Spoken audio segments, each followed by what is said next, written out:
Assalamualaikum warahmatullahi wabarakatuh. Kami dari kelompok 6 yang akan mempresentasikan materi chapter 7 yaitu Energy, the Transition from Debatable to Renewable Resources. Sebelum lanjut ke pembahasan, izinkan kami memperkenalkan diri. Saya Ivoni Delia Putri sebagai ketua. Saya Alaika Syafira Putri sebagai anggota. Saya Tasya Putri Sopandi sebagai anggota. Saya Fida Syahida sebagai anggota. Saya Ali Azahra sebagai anggota. Pertama-tama saya akan menjelaskan tentang natural gas from price control to fracking. Pada musim dingin tahun 1974 dan awal tahun 1975, terjadi kekurangan gas alam yang serius di Amerika Serikat disebabkan oleh regulasi yang diberlakukan oleh pemerintah. Regulasi tersebut mencegah harga mencapai tingkat normalnya, yang menyebabkan penggunaan sumber daya yang tidak efisien dan peningkatan konsumsi di masa sebelumnya. Setelah lama mendebatkan masalah pengendalian harga, Kongres mengesahkan Undang-Undang Kebijakan Gas Alam pada tanggal 9 November 1978. Undang-undang ini memulai dekontrol harga gas alam secara bertahap. Baik, pembahasan selanjutnya itu fracking. Produksi gas alam relatif stabil sejak pertengahan tahun 1970-an hingga pertengahan dekade pertama abad ke-21 ketika teknologi baru secara dramatis mengubah biaya untuk mengakses sumber gas alam baru dalam bentuk serpi sejenis batuan sedimen. Rekahan hidrolik atau yang lebih dikenal dengan fracking merupakan salah satu bentuk kemajuan teknis yang menggabungkan 147 energi pengeboran horizontal dengan kemampuan untuk memecahkan endapan serpi dalam menggunakan campuran air bertekanan tinggi, pasir, dan bahan kimia. Serpi yang retak tidak hanya melepaskan gas alam dalam jumlah besar, namun proses ekstraksi ini juga lebih murah dibandingkan mengakses sumber yang lebih konvensional. Slide selanjutnya yaitu oil, the cartel problem atau minyak masalah kartel. Sebagian besar minyak dunia saat ini diproduksi oleh kartel yang disebut Organisasi Negara-Negara Pengekspor Minyak atau OPEC. Para anggota organisasi ini berkolusi untuk menjalankan kekuasaan atas produksi dan harga minyak. Ketika penjual mempunyai kekuatan pasar, mereka dapat membatasi pasokan dan dengan demikian memaksa harga lebih tinggi dibandingkan sebaliknya. Meskipun kesimpulan-kesimpulan ini sebelumnya diperoleh untuk produk, kesimpulan-kesimpulan ini juga berlaku untuk sumber daya yang habis. Dengan membatasi pasokan, perusahaan monopoli dapat memperoleh lebih banyak keuntungan dari kelangkaan sumber daya yang tersedia dibandingkan dengan pemasok pesaing. Kartelisasi pemasok minyak secara historis terbukti cukup efektif. Smith 2005. Faktor-faktor yang memungkinkan terjadinya kartelisasi dan menguntungkan, ada 4 faktor yang menonjol. Yang pertama, elastisitas harga permintaan baik dalam jangka panjang maupun jangka pendek. Yang kedua, elastisitas pendapatan terhadap permintaan. Yang ketiga, responsivitas pasokan dari produsen yang bukan anggota kartel. Dan yang terakhir, kesesuaian kepentingan antar anggota kartel. Price elasticity of demand atau elastisitas harga permintaan. Elastisitas harga terhadap permintaan merupakan unsur penting karena menentukan seberapa responsif permintaan terhadap harga. Ketika elastisitas permintaan antara 0 dan -1, yaitu ketika persentase respons kuantitas lebih kecil dari persentase respon harga, kenaikan harga menyebabkan peningkatan pendapatan. Besarnya peningkatan pendapatan ketika harga naik bergantung pada besarnya elastisitas. Secara umum, semakin kecil nilai absolut elastisitas harga permintaan, semakin mendekati 0. Semakin besar keuntungan yang diperoleh dari pembentukan kartel. Mobil yang lebih kecil dan lebih hemat bahan bakar mengurangi jumlah bensin yang dibutuhkan untuk menempuh jarak tertentu. Semakin besar peluang yang ada dan semakin kecil pengeluaran tunai yang diperlukan untuk memanfaatkannya, maka permintaan akan semakin elastis terhadap harga. Selanjutnya itu ada income elasticity of demand. Elastisitas pendapatan permintaan penting karena mengidentifikasi seberapa sensitif permintaan terhadap produk kartel terhadap pertumbuhan ekonomi dunia. Ketika pendapatan meningkat, permintaan seharusnya juga meningkat. Peningkatan permintaan yang berkelanjutan ini memperkuat kemampuan kartel untuk menaikkan harga. Namun, elastisitas pendapatan permintaan juga penting karena mencatat seberapa sensitif permintaan terhadap siklus bisnis. Semakin tinggi elastisitas pendapatan permintaan, semakin sensitif permintaan tersebut terhadap periode pertumbuhan ekonomi cepat atau resesi.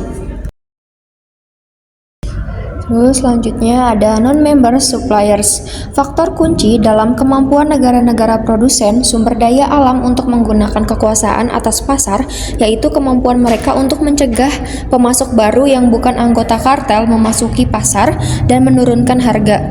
Model ini menyimpulkan bahwa dengan adanya pemasok kompetitif non-anggota atau fringe, kartel akan menetapkan harga awal yang lebih rendah dari monopoli murni dan memungkinkan harga naik lebih cepat. Strategi ini mendorong pemasok kompetitif untuk memproduksi lebih banyak di awal dan menghabiskan cadangan mereka, sehingga kartel dapat menaikkan harga dan menguasai pangsa pasar yang lebih besar setelahnya. Selanjutnya itu ada compatibility of member interest. Faktor terakhir yang perlu dipertimbangkan dalam menentukan potensi kartelisasi pasar sumber daya alam yaitu kohesi internal kartel. Semakin banyak penjual dalam kartel, semakin sulit untuk menyelaraskan kepentingan masing-masing anggota. Setiap anggota kartel memiliki insentif untuk melakukan kecurangan dengan menurunkan harga dan merebut pangsa pasar yang lebih besar.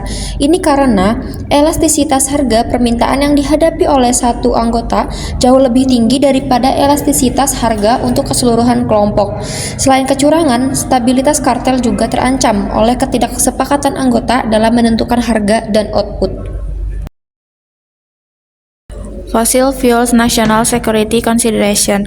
Impor strategis seperti minyak memiliki dampak tambahan yang tidak tercermin secara langsung di pasar. Keamanan nasional adalah barang publik yang klasik, namun perusahaan importir tidak selalu mewakili kepentingan keamanan nasional secara tepat. Menyerahkan penentuan keseimbangan antara impor dan produksi dalam negeri kepada pasar seringkali menghasilkan ketergantungan yang berlebihan pada impor, baik dari segi perubahan iklim maupun pertimbangan keamanan nasional. Berbagai strategi dan kebijakan seperti konservasi energi dan perluasan pasokan dalam negeri perlu dipertimbangkan untuk mengatasi masalah ketergantungan pada impor minyak. Selanjutnya ada electricity, the role of depletable resources. Listrik mempunyai peran yang semakin besar dalam gambaran energi secara keseluruhan. Perkembangan teknologi dalam penggunaan listrik untuk pemanasan dan pendinginan dan transportasi seperti kendaraan listrik berperan penting dalam perspektif ini.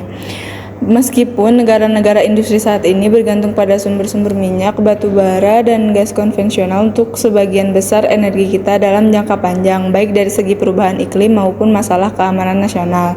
Solusi yang jelas adalah dengan beralih ke sumber-sumber energi terbarukan dalam negeri yang tidak mengeluarkan gas rumah kaca. Di Amerika Serikat, batu bara yang sebelumnya merupakan pesaing utama telah kalah dibandingkan gas alam, terutama karena biayanya yang lebih rendah akibat perluasan fracking. Bahan bakar selain gas alam yang paling banyak mendapat perhatian dan kontroversi sebagai bahan bakar transisi adalah uranium. Sebagai bahan bakar transisi potensial yang digunakan di stasiun pembangkit listrik tenaga nuklir, nuklir memiliki keterbatasannya sendiri, keamanan dan ekonomi. Sehubungan dengan keselamatan, ada dua sumber kekhawatiran yang menonjol. Yang pertama ada kecelakaan atau sabotase nuklir dan penyimpanan limbah radioaktif. Nah, setelah kita mengetahui tentang electricity, the role of depletable resource, nah selanjutnya ada electricity transitioning to renewables, di mana pada akhirnya kebutuhan energi kita harus dipenuhi dari sumber-sumber energi terbarukan, baik karena sumber-sumber energi yang dapat habis sudah habis atau kemungkinan besar dampak lingkungan dari penggunaan sumber-sumber yang dapat habis telah menjadi begitu tinggi sehingga sumber-sumber terbarukan menjadi lebih murah.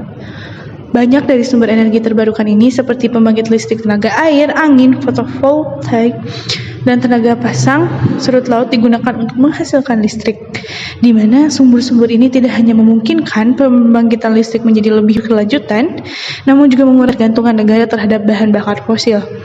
Nah, energi terbarukan hadir dalam berbagai bentuk. Sumbernya akan mempunyai keunggulan komparatif yang berbeda sehingga pada akhirnya diperlukan kombinasi sumber. Nah, seperti yang dikemukakan bahwa jalan menuju ketergantungan yang lebih besar pada energi terbarukan tentu saja tidak lepas dari kontroversi bahkan di kalangan komunitas lingkungan hidup. Electricity, energi efisiensi. Peran efisiensi energi dalam keseluruhan kebijakan energi bergantung pada seberapa besar peluang yang ada.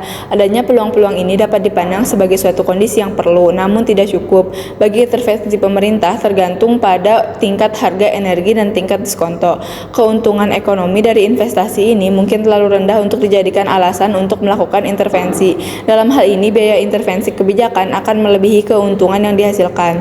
Alasan terkuat intervensi pemerintah berasal dari adanya eksternalitas. Pasar tidak mungkin menginternalisasikan biaya-biaya eksternal ini dengan sendirinya.